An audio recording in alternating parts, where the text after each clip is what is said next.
identify with their God-given gender have attempted suicide at least once in their lives. That's 9 times the national suicide average. This is largely due to the amount of ignorance surrounding transgender individuals present in the United States. Something that we are lucky enough to have awarded to us in the U.S., however, is outstanding medical care. Surgeons and doctors can do unthinkable things in this day and age, including surgically changing someone's sex. So the fix is simple: gender reassignment surgery. Any individual who is born with the wrong gender can have their life-threatening problem solved. The problem lies within an individual's ability to pay for and receive such treatment. You would think that anyone who has insurance coverage would be entitled to receive life-saving treatment, but unfortunately this is not always the case. Transgender individuals have the right to have gender reassignment surgery covered by their health insurance. There's no other potentially life-threatening disorder that health insurance companies will not pay to treat. In fact, they are more than willing to dish out the cash to people in need of various operations that do not affect their survivability. Congenital adrenal hyperplasia is the fancy medical term for a disorder that can cause someone to be transgender, among other things. The operative word here, when we're talking about CAH, is the C, congenital. Congenital refers to of or pertaining to a condition present at birth. This constitutes a birth defect. Let's take a look at another unrelated medical procedure, cleft palate surgery. Being born with a cleft palate or lip is also congenital. Cleft palate can affect a person's quality of life, but rarely is it so severe as to directly cause death. If insurance companies refused to cover the surgery because it was seen as cosmetic, there would be a nationwide uproar. How can we expect someone to grow up ugly? How will that affect them and their self-esteem? But insurance companies can still deny someone who is medically trapped in the body of someone of the opposite sex the proper treatment that they require. Something's not adding up here. Formerly popular Rochester radio hosts Kimberly and Beck visited this issue in their show following the City of Rochester's decision to include transgender health services in their employees' insurance coverage. During their transphobic and bigoted tirade, they equated the need for a woman to have breast enhancements in order to feel more womanly to a gender reassignment surgery.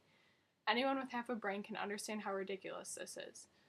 It only takes about a 5th grade education to understand that not all women are born with substantially visible breasts, and this does not change the fact that they are women. Being a female born with a penis, though, one of the situations makes life a little more difficult than the other. I'll let you decide. This brings up the common rebuttal to my argument: gender reassignment surgery is cosmetic, and so insurance should not cover it. Should we feel that way about the previously mentioned cleft palate surgery too? It's only for cosmetic reasons. In America, it is very common for most employers to provide health insurance to their full-time employees. This full-time status generally entitles an employee to decent coverage that will take care of any health problems that may arise. These employees are paying with their time and money for quality health coverage, and there are still people being denied necessary health care because of the medical and psychological ignorance of the people running the health insurance company.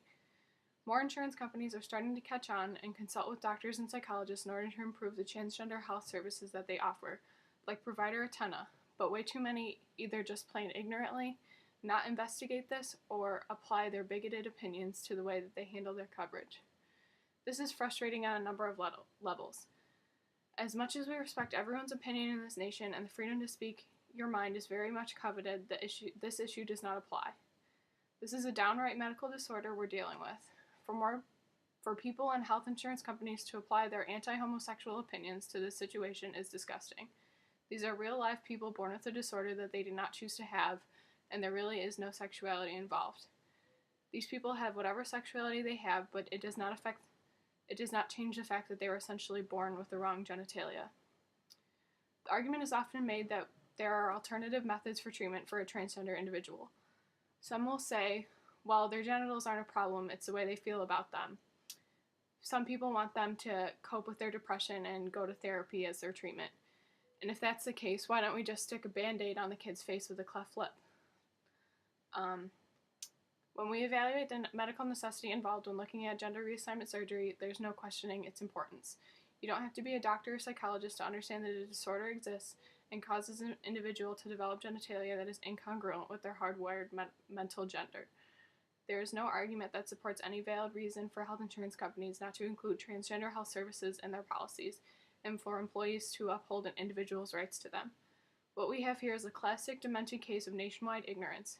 It will be interesting to see the nation's response in coming years to more and more people gaining transgender health service coverage.